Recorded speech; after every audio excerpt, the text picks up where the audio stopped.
Hello students, इस video में आज हम देखेंगे हमारा बीएससी फर्स्ट ईयर के पेपर एनालिटिकल केमिस्ट्री के अंदर जो हमारी यूनिट नंबर 2 चल रही थी, जिसमें हमने इसके पहले बहुत सारी वीडियोस को देख लिया था। आई होप वो टॉपिक आप लोगों को क्लियर हो गए होंगे। जिन स्टूडेंट्स ने अभी तक यूनिट नंबर 2 के दूसरे टॉपिक्स को नहीं समझा है तो डिस्क्रिप्शन में आपको लिंक मिल जाएगी, आप वहां पर जाकर चेक कर सकते हैं। आज का हमारा टॉपिक है कुछ भौतिक राशियां। कुछ भौतिक राशियां यानी यहाँ पर मैं आपको बता दूं कि हम ये टॉपिक पढ़ने वाला है, जिसमें हम सबसे पहले पढ़ेंगे द्रव्यमान एवं भार, दूसरा हम पढ़ेंगे आयतन, तीसरा हम पढ़ेंगे ताप और चौथा हम पढ़ेंगे घनत्व। ये 4 भौतिक राशियां हैं जो हमको इस आंसर में देखनी है, जो कि एग्जाम में पूछी जाती है। तो फटाफट से स्टार्ट करते हैं। हेडिंग डालेंगे कुछ भौतिक राशियां, जिसमें फर्स्ट हेडिंग है हमारी द्रव्यमान एवं भार। किसी पदार्थ का द्रव्यमान उसमें उपस्थित द्रव्य की मात्रा होती है, यानी किसी भी कोई सा भी पदार्थ है ना, उस पदार्थ में कितना द्रव्य भरा हुआ है वो ही कहलाता है उसका द्रव्यमान। क्लियर है। आगे लिखा है पदार्थ का द्रव्यमान स्थिर होता है, यानी ये जो द्रव्यमान होता है किसी भी पदार्थ का, ये जगह टू जगह बदलता नहीं है। सभी जगह मतलब अगर कोई चीज है हमारे पास, उसका वजन हमने यहाँ पर किया है और हम किसी दूसरी कंट्री में चले गए, दूसरे देश में चले गए और वहां पर उसका वजन किया, तो वही का वही आएगा। यानी द्रव्यमान जो होते हैं वो बदलते नहीं है। पदार्थ के द्रव्यमान को प्रयोगशाला में विश्लेषणात्मक तुलना या इलेक्ट्रॉनिक बैलेंस के प्रयोग से सही निर्धारित किया जा सकता है। यानी अगर हमको किसी पदार्थ का द्रव्यमान निकालना है तो उसके लिए हम इलेक्ट्रिक बैलेंस या विश्लेषणात्मक तुलना दोनों का यूज कर सकते हैं। यानी इलेक्ट्रिकल बैलेंस जो होता है, जो प्रयोगशाला में उपयोग में लाया जाता है, या विश्लेषणात्मक तुलना भी जो होती है, जो आपने लेबोरेटरी में देखी होगी, वो हम उससे द्रव्यमान निकाल सकते हैं। अब देखो, द्रव्यमान के साथ में एक और चीज आती है भार। भार जो होता है वो द्रव्यमान से थोड़ा अलग होता है। क्या होता है देखते हैं। भार किसी वस्तु पर गुरुत्व द्वारा उत्पन्न बल होता है। मान लिया ये कोई वस्तु है, इस वस्तु पर जमीन का कितना गुरुत्वाकर्षण बल लग रहा है ना, हमारे अर्थ का कितना गुरुत्वाकर्षण बल इस वस्तु पर लग रहा है, वो कहलाता है उसका भार। अतः स्थान परिवर्तन के साथ भार परिवर्तित होता है, यानी हर जगह जो गुरुत्व बल होता है पृथ्वी का, वो बदल जाता है। इसी के कारण उस वस्तु का भार भी बदल जाएगा, क्योंकि जगह के हिसाब से गुरुत्वाकर्षण बल बदलता है। तो यही लिखा है, अतः स्थान परिवर्तन के साथ भार परिवर्तित होता है। यानी मान लिया कि कोई चीज है, उसका भार हमने यहाँ देखा इंडिया में, भारत में, उसी चीज को हम कहीं और ले गए, वहां पर उसका भार निकाला, तो वो आपका अलग आएगा। वो अलग क्यों आता है? द्रव्यमान सेम आता है लेकिन भार अलग आता है, क्योंकि जगह के हिसाब से गुरुत्वीय बल अर्थ का बदल जाता है। जब गुरुत्वाकर्षण बल बदलता है तो भार में भी बदलाव आता है।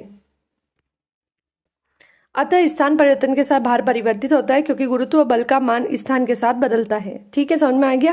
यानी स्थान के साथ हमारा गुरुत्वीय बल बदल जाता है, उसके साथ में ही हमारा भार भी बदल जाता है। इसलिए फॉर्मूला हम यूज करते हैं भार निकालने का, W = mg। क्या फॉर्मूला यूज करेंगे भार निकालने का? W = mg, जहाँ m जो है वो द्रव्यमान है, ठीक है, और G जो है वो गुरुत्वीय बल है। अब अगर G की वैल्यू बदलेगी तो W की वैल्यू ऑटोमेटिक बदल जाएगी। इस प्रकार द्रव्यमान भार शब्द का उपयोग सावधानी पूर्वक करना चाहिए, यानी दोनों अलग चीज होते हैं। तो जहां पर आप यहाँ ये ना समझे कि द्रव्यमान और भार दोनों एक ही चीज होती है, दोनों अलग अलग चीज होती है। दूसरी हेडिंग डालेंगे आयतन। मीटर प्रणाली में आयतन मापन की इकाई लीटर है, यानी मीटर प्रणाली जो होती है उसमें जब आयतन को मापा जाता है तो वो लीटर में नापते हैं। एसआई इकाई में 1 लीटर 1 घन डेसीमीटर के रूप में परिभाषित किया जाता है, यानी एसआई यूनिट में 1 लीटर किसके बराबर होता है? 1 घन डेसीमीटर के बराबर होता है। तो इसको इस तरह से फॉर्मूला बना के लिखेंगे, 1 लीटर = 1 DM⁻3, यानी 1 लीटर = 1 डेसीमीटर। ठीक है। अगर सेंटीमीटर में लिखना है तो 1000 सेंटीमीटर की पावर 3 लिखेंगे। मिलीलीटर में लिखना होगा तो 1000 मिलीलीटर लिखेंगे। आगे लिखा है, परंतु प्रयोगशाला में मापन के लिए प्रयोग में लाने हेतु लीटर एक बहुत बड़ी इकाई है। अतः प्रयोगशाला के उपकरणों को सामान्यतः एक छोटी इकाई मिलीलीटर में चिन्हांकित किया जाता है। अब देखो, जो उपकरण बड़े होंगे वो तो लीटर में आ जाएंगे, लेकिन प्रयोगशाला में बहुत सारे उपकरण ऐसे होते हैं जो छोटे छोटे होते हैं, तो उसके लिए हम काय का उपयोग करते हैं? मिलीलीटर का, जिसको ml से प्रदर्शित करते हैं। आप चाहें तो एग्जाम में ये डायग्राम भी बना सकते हैं, जिससे आपके मार्क्स अच्छे आएंगे। हम यहाँ लिखेंगे 1 लीटर = 1000 मिलीलीटर, बस यहाँ तक आप लिख देना, तो ये आपका आयतन कंप्लीट होता है। अगली हेडिंग डालेंगे हम ताप। ताप मापन की सर्वाधिक प्रचलित इकाई सेल्सियस स्केल है, यानी ताप मापने के लिए सबसे ज्यादा यूज हम जिस इकाई का करते हैं वो होता है सेल्सियस स्केल। सेल्सियस स्केल पर जल का हिमांक 0 डिग्री सेल्सियस तथा क्वथनांक 100 डिग्री सेल्सियस होता है। अगर हम सेल्सियस में देखें तो हमारा जो जल है वो कितने पे जमता है, हिमांक मतलब कितने पे जमता है, 0 डिग्री सेल्सियस पे। और कितने पे उबलना चालू होता है हमारा जल, 100 डिग्री सेल्सियस पे। मनुष्य के शरीर का सामान्य ताप 37 डिग्री सेल्सियस है, यानी अगर नॉर्मल टेम्परेचर है इंसान का, उसको कोई फीवर वीवर नहीं है, यानी उसको कोई बुखार नहीं है, तो उसका टेम्परेचर कितना होगा, 37 डिग्री सेल्सियस। एसआई इकाई में ताप केल्विन में दर्शाया जाता है, यानी एसआई यूनिट में देखें तो ताप को हम केल्विन में प्रदर्शित करते हैं, ठीक है, जिसका संकेत के लिखा जाता है, यानी केल्विन में दर्शाने के लिए हम काय का यूज करते हैं, के का। आगे लिखा हुआ है ताप मापन के एक स्केल को दूसरे स्केल में परिवर्तित करने के लिए निम्नलिखित संबंध है। यानी जब हमको यूनिट को चेंज करना होता है, केल्विन को सेल्सियस में, सेल्सियस को केल्विन में, तो इन फॉर्मूला का उपयोग करते हैं। देखो अगर हमारे पास सेल्सियस में वैल्यू है ना, उसमें 273 जोड़ दो तो आपकी जो वैल्यू होगी वो केल्विन यूनिट में बदल जाएगी। या फिर अगर हमारे पास केल्विन में है कोई वैल्यू, उसमें से 273 यानी 273 घटा दो तो वैल्यू काय में आ जाएगी, सेल्सियस में। इस तरह से हम केल्विन से सेल्सियस और सेल्सियस से केल्विन में बदल सकते हैं। अब ये दो फॉर्मूले हैं, इनका उपयोग करके सेल्सियस से फ़ारेनहाइट में और फ़ारेनहाइट से सेल्सियस में वैल्यू को बदला जा सकता है। तो बस आपको ये फॉर्मूला याद रखने, ज़्यादा कोई कॉम्प्लिकेटेड काम नहीं है। अगर आप फॉर्मूले याद रख लेंगे तो आप वैसा के वैसा लिख सकते हैं।